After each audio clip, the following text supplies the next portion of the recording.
اللہ کے پیارے حبیب صلی اللہ تعالی علیہ وسلم نے ارشاد فرمایا رمضان آ گیا ہے۔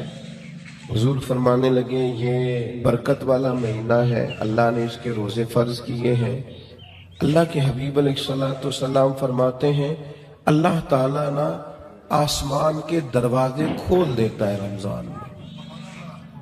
اللہ تعالیٰ آسمان کے دروازے رمضان المبارک میں کھول دیتا ہے، دوزخ کے دروازے بند کر دیتا ہے۔ اب یہاں شارحین حدیث لکھنے لگے کہ یہ جو حضور نے فرمایا کہ آسمان کے دروازے کھول جاتے ہیں، اس سے کیا مراد؟ اس سے نبی کریم علیہ السلام نے ہمیں کیا سمجھایا؟ حضور کی باتیں چونکہ بڑی معنی خیز ہیں، جوامع الکلم ہے، تو شارحین حدیث نے لکھا یہ جو حضور فرماتے ہیں نا آسمان کے دروازے کھل جاتے ہیں، اس کا مطلب یہ ہے کہ رحمت بھی نازل ہوتی ہے، برکت بھی نازل ہوتی ہے، بخشش بھی نازل ہوتی ہے، رزق بھی دیا جاتا ہے، رحمت بھی برسائی جاتی ہے۔ جو خدا کی رحمت کا امیدوار ہوگا اس کے لیے دروازے کھلے ہوں گے، اللہ رحمت فرمائے گا۔ جو اس کی بارگاہ سے بخشش کا سوالی ہوگا اس کے لیے بھی رمضان میں آسمان کے دروازے کھلے ہوں گے اور اس کو بخشش عطا کی جائے گی۔ اور جو سمجھتا ہے کہ میں پریشان ہوں رزق کے مسئلے میں، اس کے لیے بھی دروازے کھلے ہوئے ہیں، وہ اللہ کے سامنے جھولی پھیلائے رمضان میں، اسے رزق بھی دیا جائے گا۔ جو اولاد کا طلبگار ہے اسے اولاد دی جائے گی، جو رب کی بارگاہ سے اس کے قرب کا طلبگار ہے اسے قرب خداوندی دیا جائے، جو اس کے محبوب کی نگاہ کا طلبگار ہے اسے دروازہ جو کھل گیا ہے۔ اب جو تم اللہ سے اس کا فضل مانگو گے اللہ رمضان المبارک میں اپنی رحمت سے عطا فرمائے گا، لیکن شرط یہ ہے کہ یہ نہ ہو کہ جب مانگنے کا ٹائم ہو تو ہم سو رہے ہوں۔ کچھ لوگ بڑی عجیب و غریب سی ریت پیدا کر لیتے ہیں، وہ بس روزہ ہی رکھتے ہیں، باقی سارے امور اللہ ماشاءاللہ غفلت میں گزر جاتے ہیں۔ اپنے آپ کو محتاط رکھ کے یہ کرم کی برکھا جب برسے تو پوری توانائی کے ساتھ اپنے آپ کو ذہنی طور پر عبادت کے لیے تیار کریں۔ میں دوستوں کو منع کیا کرتا ہوں، میں کہا کرتا ہوں مہربانی کیجئے گا رمضان المبارک کے اندر تبصرے نہ کیجئے گا، اس لیے کہ اگر تبصروں سے کوئی ملک ٹھیک ہوتا تو سب سے پہلے پاکستان میں ٹھیک ہونا تھا۔ سب سے زیادہ تبصرے ہمارے ملک میں ہوتے، سب سے زیادہ بریکنگ نیوز ہمارے ملک میں چلتی، سب سے زیادہ اچھا تبصرہ کرنے والے یہاں لوگ پائے جاتے ہیں۔ تو ہم نے سارا سال خبریں دیکھ لیں، تبصرے کر لیے، فلاں نے فلاں کو گرا دیا، فلاں نے فلاں کو اٹھا دیا، یہ سارا ہمیں پتہ ہے۔ تو مہربانی کریں رمضان شریف میں نا خبروں سے بھی بچیں، ادھر ادھر کی بری ویڈیوز سے بچیں، موبائل کے غلط استعمال سے بچیں۔ آپ فوکس کریں کہ آپ نے عبادت کرنا، توجہ کریں کہ اپنا سارا وقت اللہ کی رضا کے لیے لگانا ہے، ایک لمحہ بھی بیکار نہ کریں۔ حضور نے اتنی عظمت رمضان کی بیان کی، اتنی عظمتیں بیان کی، اور آخر میں ایک ایسا جملہ کہا کہ اگر اسے کھولا جائے نا تو ہر چیز ہی ایک دوسرا رخ اختیار کر جاتی ہے۔ اللہ کے محبوب علیہ السلام رمضان کی ساری شانیں بیان کرنے کے بعد فرمانے لگے اگر تمہیں پتہ چل جائے نا کہ رمضان کی شان کیا ہے، یعنی اتنی شانیں بیان کرنے کے بعد بھی فرمایا اگر تمہیں پتہ چل جائے تم اس گہرائی تک پہنچ جاؤ، تم وہ گہرائی پا جاؤ کہ آخر رمضان کی عظمت کتنی ہے۔ فرمایا اگر تمہیں پتہ چل جائے تو تمہارا دل کرے سارا سال رمضان ہی رہنا چاہیے، سارا سال رمضان ہی رہنا چاہیے۔ اور نبی کریم صلی اللہ تعالی علیہ وسلم نے فرمایا ہے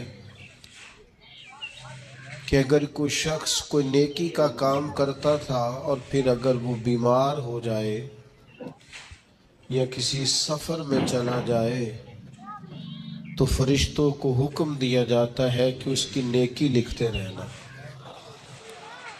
اس کا اجر لکھتے رہنا، اس لیے کہ مومنین کا اجر کبھی ختم